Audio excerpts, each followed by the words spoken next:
Hello everyone, welcome to ITLS Academy। आज के हमारे लेक्चर का टॉपिक है fungal expression systems for vaccine production. नया टॉपिक है और इसमें हम पढ़ने वाले हैं हेपेटाइटिस बी वैक्सीन के बारे में। आज हम एक बेसिक इंट्रोडक्शन देखेंगे फंगल एक्सप्रेशन सिस्टम का वैक्सीन के प्रोडक्शन के लिए, और फिर हम पढ़ेंगे हेपेटाइटिस बी के बारे में। क्या होता है हेपेटाइटिस बी का, वैक्सीन कैसे बनता है और कैसे इसकी प्रोसेसिंग होती है। तो चलिए स्टार्ट करते हैं अपना lecture. Fungal expression systems for vaccine production. Vaccine production के लिए फंगस के एक्सप्रेशन सिस्टम का use. Introduction. Vaccines are typically developed and produced by either of two basic strategies. Vaccine produce करने के लिए दो प्रकार की स्ट्रैटेजीज हैं जो मेनली यूज की जाती हैं, जिनमें से एक है लाइव वैक्सीन्स और दूसरी होती हैं एटीन्यूएटेड वैक्सीन्स। लाइव वैक्सीन्स जो होती हैं, इन्हीं में होता है एटीन्यूएटेड वायरस या बैक्टीरिया, और जो किल्ड वैक्सीन होती हैं दूसरी टाइप की, उनमें इनएक्टिवेटेड माइक्रोब्स होते हैं। तो देखते हैं क्या कहते हैं इस सेंटेंस में। Live vaccines are based on non pathogenic attenuated viruses और बैक्टीरिया। लाइव वैक्सीन्स में क्या होता है, या तो बैक्टीरिया या वायरस जो भी है वो लाइव होता है, जीवित होता है, जिंदा होता है, लेकिन ये क्या होता है, पैथोजेनिक नहीं होता। मतलब कि जब ये बॉडी में जाएगा, ये किसी भी प्रकार की डिसीज को या बीमारी को पैदा नहीं करेगा। तो जो एटीन्यूएटेड वायरस या बैक्टीरिया होते हैं, इनमें क्या किया जाता है, इनकी जो एक्टिविटी होती है वो तो सेम रखी जाती है कि बॉडी को जाके इन्फेक्ट करना, लेकिन वो इन्फेक्शन डिसीज वाला नहीं होता है। वो सिर्फ बॉडी में जाते हैं और जिस तरीके से उन्हें रेप्लिकेट करना होता है वो रेप्लिकेट करते हैं। लेकिन यहाँ पे होता क्या है, ये एटीन्यूएटेड होते हैं, मतलब कि इनको चेंज कर दिया जाता है। इनमें जेनेटिक मतलब जो डिसीज कॉजिंग वाला जीन था उसको हटा के अच्छा वाला जीन डाल दिया जाता। अब बॉडी में जाके जो जीन रेप्लिकेट करके डिसीज बना रहा था, अब उसकी जगह पे अच्छा वाला जीन है, वैक्सीन वाला जीन है, तो अब वो क्या करेगा, सुरक्षा प्रदान करेगा। जिसके लिए वैक्सीन बनाई गई है उस बीमारी को वो अच्छे से उससे दूर रखेगा, बचा के रखेगा। In contrast, killed vaccines consist of inactivated microbes. जो किल्ड वैक्सीन्स होती हैं उनमें इनएक्टिवेटेड माइक्रोब्स होते हैं। अब इनएक्टिवेटेड माइक्रोब्स हैं, मतलब कि वो किल्ड हैं, रेप्लिकेट नहीं करेंगे, लेकिन बॉडी के अंदर जब वो जाएंगे तो उनके अगेंस्ट एंटीबॉडी बनाएगी बॉडी हमारी, और बॉडी में अगर एंटीबॉडी बन गई तो उस पर्टिकुलर डिसीज के अगेंस्ट हमको सुरक्षा मिल जाएगी, इम्यून सिस्टम हमारा फंक्शन करेगा। A special form of this class represents the subunit vaccine. इसी प्रकार से एक प्रकार की वैक्सीन होती है, उसको बोलते हैं सब यूनिट वैक्सीन। सब यूनिट वैक्सीन के बारे में डिटेल्ड स्टडी हमने की है प्रीवियस लेक्चर्स में, तो उम्मीद है आपने वो लेक्चर्स देखे भी होंगे, और नहीं देखे हैं तो देखिए, क्योंकि चीज़ें कनेक्टेड वे में चल रही हैं तो आपको भी समझने में आसानी होगी। तो सब यूनिट वैक्सीन्स के बारे में हम बहुत डिटेल स्टडी तो नहीं करने वाले, क्योंकि हम पहले ही पढ़ चुके हैं, पूरा का पूरा लेक्चर हमने सब यूनिट वैक्सीन पे किया है। लेकिन इसमें एक पॉइंट मैंने डाला है, which contains only isolated antigen of the pathogenic micro organism. करते क्या है, पैथोजेनिक माइक्रो ऑर्गेनिज्म का जो एंटीजन होता है उसको लेके वैक्सीन बनाई जाती है। इसको सब यूनिट वैक्सीन बोलते हैं, क्योंकि कोई भी माइक्रो ऑर्गेनिज्म है, एंटीजन उसका एक पार्ट है, एक यूनिट है, ना कि पूरी यूनिट है, इसीलिए इसको सब यूनिट वैक्सीन बोला जाता है।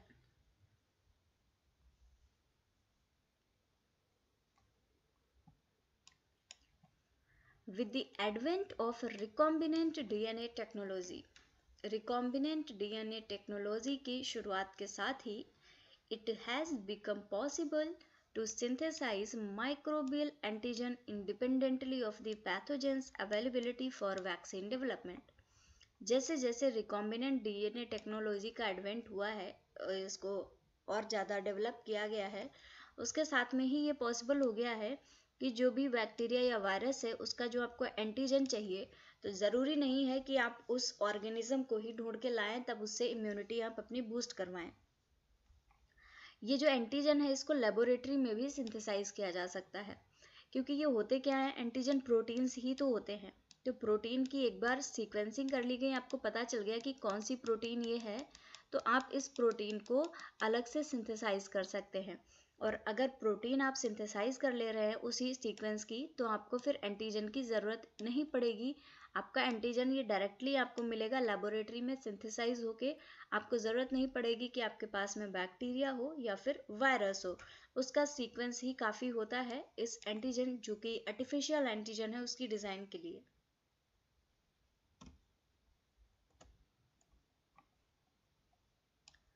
Yeast-based vaccine production is essentially the success story of the recombinant hepatitis B vaccine. East क्या है, एक फंजाई है, सैक्रोमाइसिस सेरेबेसी से एक ईस्ट जो है माइक्रो ऑर्गेनिज्म है, सैक्रोमाइसिस सेरेबेसी इसका नाम होता है। तो ईस्ट से वैक्सीन बनाई गई है हेपेटाइटिस बी के लिए, जो कि फर्स्ट ईवर वैक्सीन है जिसको कि रिकॉम्बिनेंट सब यूनिट वैक्सीन को ईस्ट से डेवलप किया गया है। और ये सक्सेस स्टोरी है रिकॉम्बिनेंट डीएनए टेक्नोलॉजी की, कि यहाँ पे रिकॉम्बिनेंट हेपेटाइटिस बी वैक्सीन को बनाया गया है without the use of micro organisms. This prototype became one of the biotechnology industry's blockbuster product. ये जो प्रोटोटाइप है रिकॉम्बिनेंट हेपेटाइटिस बी वैक्सीन का, ये बायोटेक्नोलॉजी इंडस्ट्री का एक ब्लॉकबस्टर प्रोडक्ट बन के सामने आया है, and in the last 2 decades has enabled tremendous achievement in reducing hepatitis B virus infections worldwide. और ये जो ईस्ट वेस्ट वैक्सीन का प्रोडक्शन हुआ है लास्ट 2 डिकेड्स में, इसने बहुत बड़ा अचीवमेंट पाया है और पूरे वर्ल्ड में ग्लोबली ये हेपेटाइटिस बी वायरस के इन्फेक्शन को इरेडिकेट करने में कामयाब हुआ है।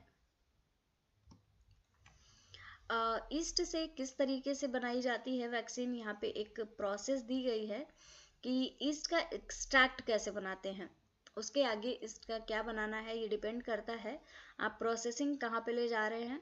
तो जो यहाँ पे दिखाया गया है कि बार्ले है, बार्ले से इसको कैसे एक्सट्रैक्ट कर रहे हैं।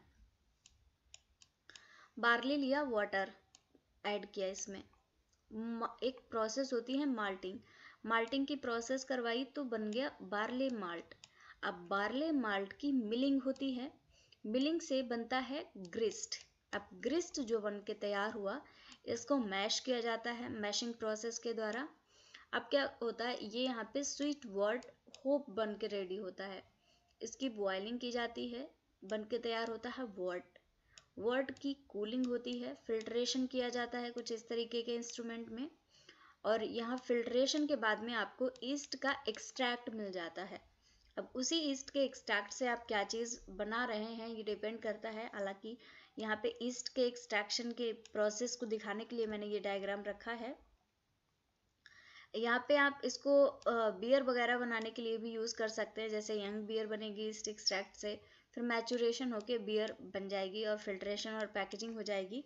तो ये एक अलग टॉपिक है, मैंने सिर्फ आपको ये जो इस ईस्ट का एक्सट्रैक्ट बन रहा है ये प्रोसेस दिखाने के लिए रखा है कि इसी एक्सट्रैक्ट से आगे फिर वैक्सीन का प्रोडक्शन किया जा सकता है। यहाँ पे आप देख सकते हैं कि अगर आपके पास में डायरेक्टली ईस्ट है, डायरेक्टली ईस्ट का एक्सट्रैक्ट है, तो आप कूलिंग और फिल्ट्रेशन वाली प्रोसेस पे आके डायरेक्टली ईस्ट का एक्सट्रैक्ट पा सकते हैं।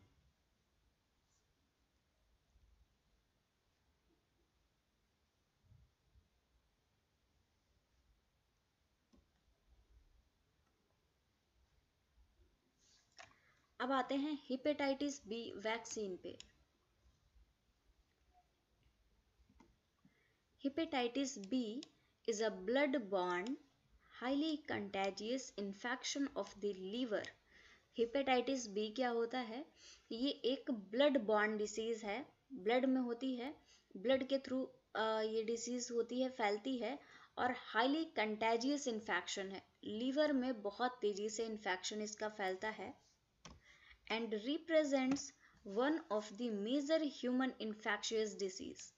जो ह्यूमंस के लिए सबसे ज़्यादा इन्फेक्शियस डिसीजेस हैं उनमें से वन ऑफ द डिसीज है hepatitis B disease. Approximately 2 billion people have been infected with the hepatitis B at some point in their lifetime. लगभग 2 बिलियन लोग होते हैं जो कि हर साल किसी न किसी अपने पूरे लाइफ में किसी न किसी समय इस वायरस से अफेक्ट होते हैं। Chronic infection is initially asymptomatic. जो इसका इन्फेक्शन होता है इनिशियली एसिम्टोमेटिक होता है, कोई भी सिम्टम देखने को नहीं मिलता, but after a long latency period, एक लंबे समय के बाद में, लेटेंसी पीरियड का मतलब कि ये जो हेपेटाइटिस बी कॉजिंग एजेंट है ये लंबे समय तक बॉडी में रहता है, उसके बाद में it can develop into chronic liver disease, बहुत ही खतरनाक लीवर डिसीज डेवलप कर देता है, and eventually into liver cirrhosis, eventually liver cirrhosis हो जाती है जो कि बहुत ही क्रोनिक, बहुत ही फेटल डिसीज है, and primary hepatocellular carcinoma. Hepatocellular carcinoma को लीवर कैंसर भी बोला जा सकता है। तो आप देख सकते हैं कि ये कितना ज़्यादा कंटेजियस है, कितना खतरनाक है कि ये हिपैटोसेलुलर कार्सिनोमा और लीवर सिरोसिस भी करा सकता है।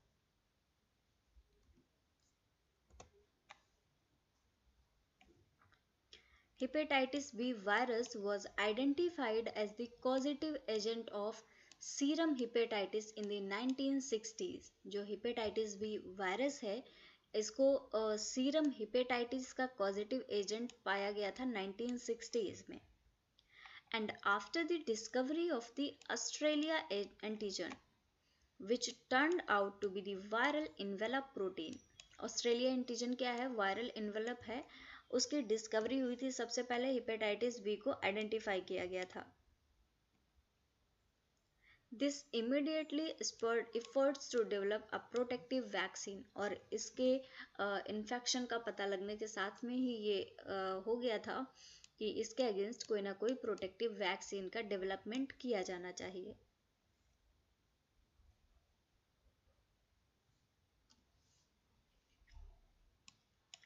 Hepatitis B virus is a small enveloped DNA virus. जो हेपेटाइटिस बी का वायरस है ये एक स्मॉल वायरस है, इन्वेलप है, इसके चारों तरफ एक इन्वेलप, एक कवरिंग पाई जाएगी, और ये डीएनए वायरस है, इसका जो जेनेटिक मटेरियल होगा वो डीएनए होगा। Belonging to the हिपैडना वायराइडी।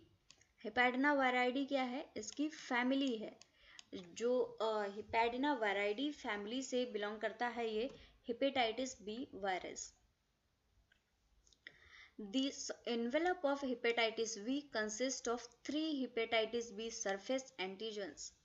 जो envelope होता है, जो कवरिंग होती है हेपेटाइटिस बी वायरस की, इनमें 3 हेपेटाइटिस बी के सरफेस एंटीजेंस होते हैं that are embedded into a host cell derived lipid membrane, जो कि host cell derived lipid membrane में embedded रहते हैं। The major S antigen, जिसको कि HBsAg बोलते हैं, which comprises 226 amino acids, and 2 less abundant antigens, that is middle and large HBsAg, which share the C-terminal 226 amino acids with the major S antigen। जो 3 तरीके के surface antigens होते हैं उनमें से मेजर होता है एक, और एक मिडिल और लार्ज एंटीजेंस होते हैं। ये 226 अमीनो एसिड का बना हुआ होता है। तो आप देख सकते हैं मेजर एंटीजन जो है ये मोर अबंडेंट है, और लेस अबंडेंट कौन से हैं? मिडिल और लार्ज। लेस अबंडेंट 2 हैं और मेजर अबंडेंट 1 है। 3 टोटल सरफेस एंटीजन है, और उनमें से लेस अबंडेंट है मिडिल और लार्ज वाला, और मेजर है एस एंटीजन। जो मेजर सरफेस एंटीजन है वो मोस्ट अबंडेंट है। तो ये इंपॉर्टेंट पॉइंट है, इसलिए इसको मैंने रिपीट करके आपको पढ़ाया है। ताकि आप इसको अच्छे से याद रखिएगा।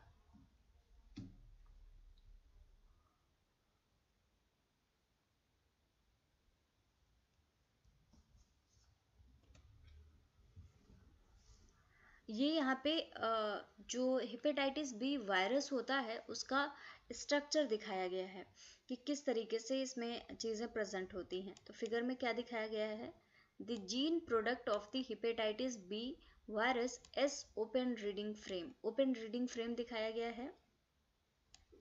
एल का मतलब है लार्ज, एम का मतलब है मिडिल और एस का मतलब है मेजर। अब ये देखिएगा, जो इनका ये वाला पार्ट है 226 एमिनो एसिड्स का, ये सारे ही शेयर करते हैं, चाहे वो लार्ज हो, चाहे वो मिडिल हो, चाहे वो मेजर हो, सब में ही ये जो 226 एमिनो एसिड हैं ये शेयर होते हैं। और यहाँ पे जो एल वाला है, एल वाले में देख सकते हैं 55 amino acid plus 119 amino acid, 119 amino acids ये एक्स्ट्रा होते हैं लार्ज वाले में। जो मिडिल वाला है इसमें 55 एक्स्ट्रा होते हैं, जबकि जो मेजर वाला है इसमें सिर्फ और सिर्फ 226 एमिनो एसिड्स होते हैं। तो आपसे ये भी पूछा जा सकता है कि किस तरीके से ओपन रीडिंग फ्रेम होता है, किसमें कितने एमिनो एसिड्स होते हैं। तो ये भी इम्पॉर्टेंट चीज़ है, ये भी याद रखिएगा। इसके अलावा जो लार्ज, मिडिल और मेजर वाले होते हैं, इनमें जो GC है, आप देख सकते हैं GC है glycosylation complex. Glycosylation complex large में है, मिडिल में है और ये मेजर में है। और इसके अलावा आप देख सकते हैं कि जो मिडिल वाला है उसमें GM भी प्रेजेंट है। GM का मतलब है ग्लाइकोसाइलेशन मैनोज टाइप, मतलब कि जो यहाँ पे हुआ है GC का मतलब है कि इन तीनों पे कॉम्प्लेक्स टाइप का ग्लाइकोसाइलेशन हुआ है। कॉम्प्लेक्स टाइप का ग्लाइकोसाइलेशन तीनों पे ही प्रेजेंट है, लेकिन यहाँ पे जो मैनोज टाइप का है ग्लाइकोसाइलेशन वो सिर्फ और सिर्फ मिडिल वाले पे प्रेजेंट है। इसके अलावा जो ATG है, ATG indicates potential translation start. जो यहाँ पे है ये ATG है, यहाँ पे जो ट्रांसलेशन का स्टार्ट होगा वो इस पॉइंट से होगा। तो उम्मीद है आप लोगों को ये समझ में आ गया होगा। ये पूछा जा सकता है और इम्पॉर्टेंट है ये डायग्राम, तो इसको ज़रूर याद रखिएगा क्योंकि इस पे क्वेश्चन कई तरीके से आ सकते हैं। एक तो एमिनो एसिड के फॉर्म में आ सकते हैं कि सब में वेरी कर रहा है अमीनो एसिड, तो इस पे क्वेश्चन बन सकता है। प्लस ग्लाइकोसाइलेशन पे क्वेश्चन बन सकता है, ये भी इम्पॉर्टेंट है। मोस्टली जो एकदम अलग वाला होता है उससे ही पूछा जाता है, तो एक्सेप्शनल केस को याद रखना है। इसके अलावा जो प्रोटीन होती है वो भी याद रखनी है कि कौन सी है। जो मेजर वाला है उस पे GP27 है, जो मिडिल वाला है उस पे GP36 है और जो लार्ज वाला है उस पे GP42 है। तो ये भी इम्पॉर्टेंट है, इसको भी याद रखिएगा।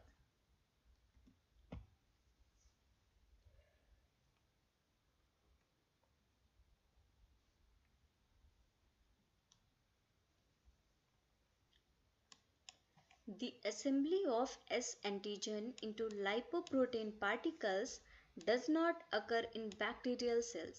अब जो S antigens हैं, जो surface antigens हैं, इनकी assembly बैक्टीरियल सेल में नहीं होती, and thus attempts to produce immunogenic HBsAg in E. coli have not been successful. जो इम्यूनोजेनिक HBsAg है, मतलब कि हेपेटाइटिस बी का वायरस का जो जीन है उसको बैक्टीरियल सेल में रेप्लिकेट करने की कोशिश की गई ताकि इसको वहाँ पे प्रोड्यूस करा के वैक्सीन को बनाई जा सके, लेकिन ये पॉसिबल नहीं हो पाया क्योंकि जो S एंटीजन है उनकी असेंबली ही नहीं हो पाई। तो बैक्टीरियल सेल जैसे कि ई कोलाई है, तो ई कोलाई के अंदर इसकी पार्टिकल्स की सरफेस एंटीजन्स की असेंबली नहीं हुई। इसकी वजह से ये इसको प्रोड्यूस करने के जो भी अटेम्प्ट्स हुए वो सारे के सारे फेल हो गए।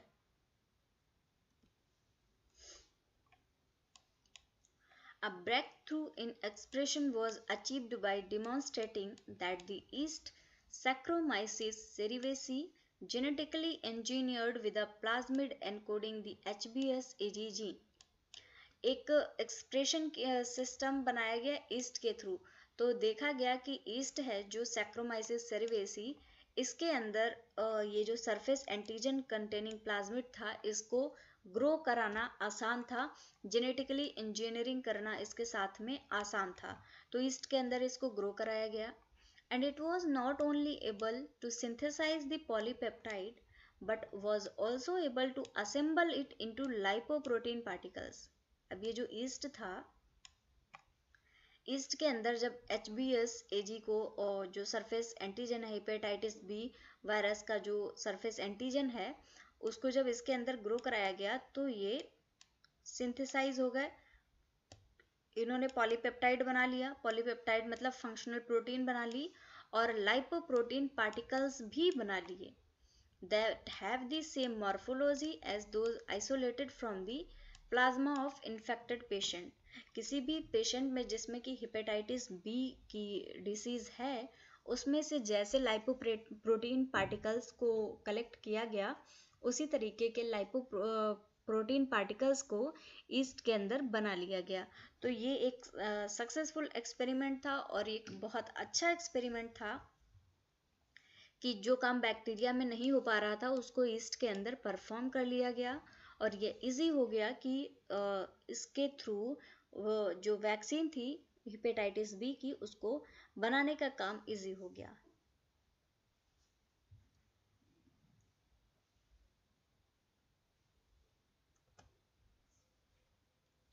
So thank you very much everyone. ये एक इंट्रोडक्टरी पार्ट था आज का जिसमें कि हमने बेसिक्स को पढ़ा। अब हम पढ़ेंगे कि कौन कौन से एक्सप्रेशन सिस्टम होते हैं, कौन कौन से टाइप की वैक्सीन्स को बनाया गया। इसमें अगर मैं स्टार्ट करती तो सही नहीं रहता क्योंकि अगर टॉपिक कंप्लीट ना हो तब ठीक नहीं है, इसीलिए मैं अभी नेक्स्ट लेक्चर से स्टार्ट करने वाली हूँ वो टॉपिक। तो आप लोग कंटिन्यूटी बनाए रखिएगा क्योंकि चीज़ें बेसिक से स्टार्ट होकर अगर स्टैंडर्ड लेवल पे जाती हैं तो इजीली समझ में आती हैं।